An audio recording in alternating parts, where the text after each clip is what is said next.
बहुत समय पहले की बात है। घने जंगलों और हरे भरे पहाड़ों के बीच एक विशाल जंगल था। इस जंगल में तरह तरह के जानवर रहते थे। शेर, चीता, खरगोश और न जाने कौन कौन। लेकिन इन सब में सबसे अलग था भालू, जिसका नाम था भोलू। भोलू भालू न केवल अपनी विशाल कदकाठी और ताकतवर पंजों के लिए जाना जाता था, बल्कि उसकी लंबी, चमकदार और रेशमी पूंछ के लिए भी। यह पूंछ भोलू का गर्व थी, उसका सबसे प्रिय गहना। वह दिन रात अपनी पूंछ की तारीफ सुनने में मग्न रहता। जंगल के हर कोने में वह अपनी पूंछ को लहराता और जानवरों से पूछता, देखो मेरी पूंछ कैसी लग रही है। जंगल का कोई भी जानवर भोलू से पंगा लेने की हिम्मत नहीं करता था।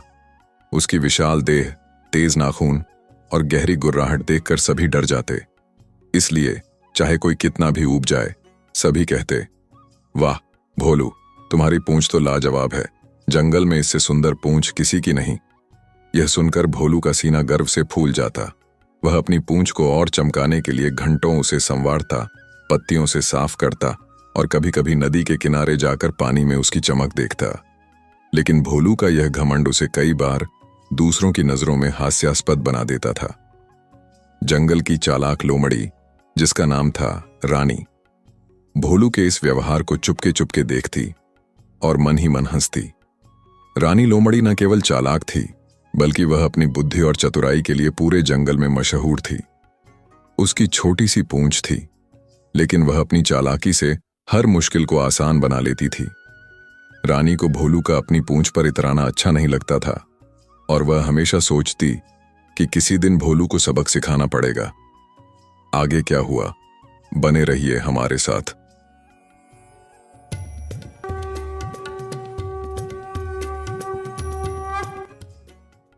एक बार जंगल में सर्दी का मौसम आया।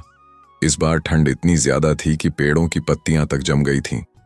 नदियां और झीलें बर्फ की मोटी चादर से ढक गई थीं। जानवरों के लिए खाना ढूंढना मुश्किल हो गया था। भूख और ठंड से सभी परेशान थे। भोलू भालू, जो आमतौर पर सर्दियों में अपनी गुफा में सोता रहता था, इस बार भूख के कारण बाहर निकल आया। उसकी प्यारी पूंछ अब भी लहरा रही थी, लेकिन उसका पेट खाली था। वह जंगल में भटक रहा था, यह सोचकर कि शायद कोई फल या मछली मिल जाए। इसी दौरान भोलू की नजर एक जमी हुई झील के किनारे बैठी रानी लोमड़ी पर पड़ी। रानी के पास मछलियों का ढेर लगा था।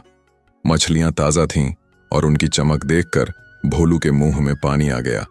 उसका पेट जोर जोर से गुर्राने लगा। भोलू ने सोचा, यह लोमड़ी इतनी छोटी सी है, फिर भी इतनी सारी मछलियां कैसे पकड़ लाई? जरूर कोई तरकीब है। वह धीरे धीरे रानी के पास गया और अपनी मोटी आवाज में बोला, लोमड़ी बहन, तुम कैसी हो? ये सारी मछलियां कहां से लाई? रानी लोमड़ी ने भोलू को देखा और उसकी भूखी आंखों को तुरंत भांप लिया। उसने मन ही मन एक योजना बनाई।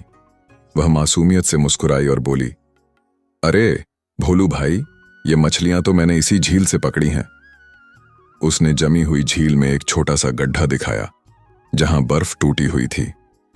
भोलू ने आश्चर्य से पूछा, पर तुम्हारे पास तो मछली पकड़ने का कांटा भी नहीं है, फिर ये मछलियां कैसे पकड़ी?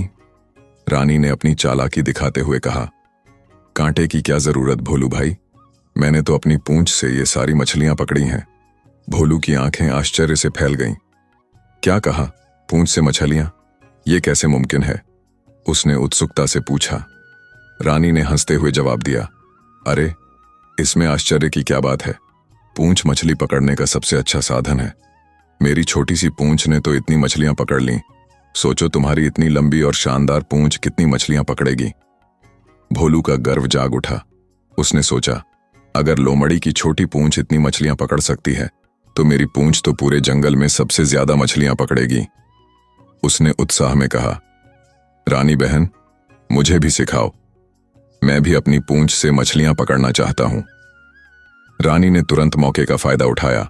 उसने कहा, यह झील तो अब खाली हो चुकी है, चलो दूसरी झील पर चलते हैं, वहां ढेर सारी मछलियां मिलेंगी। दोनों एक दूसरी झील की ओर चल पड़े। यह झील और भी बड़ी थी और पूरी तरह से बर्फ से ढकी हुई थी। भोलू ने अपने तेज पंजों से बर्फ में एक गड्ढा बना दिया। वह उत्साह से बोला, अब बताओ क्या करना है? रानी ने गंभीर स्वर में कहा, बस अपनी पूंछ इस गड्ढे में डालकर शांति से बैठ जाओ, मछलियां खुद ब खुद तुम्हारी पूंछ में फंस जाएंगी, लेकिन ध्यान रखना, ज्यादा हिलना डुलना मत और सिर्फ मछलियों के बारे में सोचना। जितना ज्यादा तुम मछलियों के बारे में सोचोगे उतनी ज्यादा मछलियां फंसेंगी। भोलू ने रानी की बात मान ली। उसने अपनी लंबी चमकदार पूंछ गड्ढे में डाली और बर्फ पर बैठ गया। वह मन ही मन मछलियों के बारे में सोचने लगा। मैं ढेर सारी मछलियां पकड़ूंगा। मेरी पूंछ सबसे शानदार है, तो सबसे ज्यादा मछलियां भी मेरी ही होंगी। वह बुदबुदाया। रानी ने कहा, बिल्कुल भोलू भाई, तुम्हारी पूंछ तो जादुई है। मैं थोड़ा दूर बैठती हूं ताकि तुम्हारा ध्यान न भटके। यह कहकर रानी एक पेड़ के पीछे छिपकर बैठ गई और चुपके चुपके भोलू को देखने लगी। समय बीतता गया।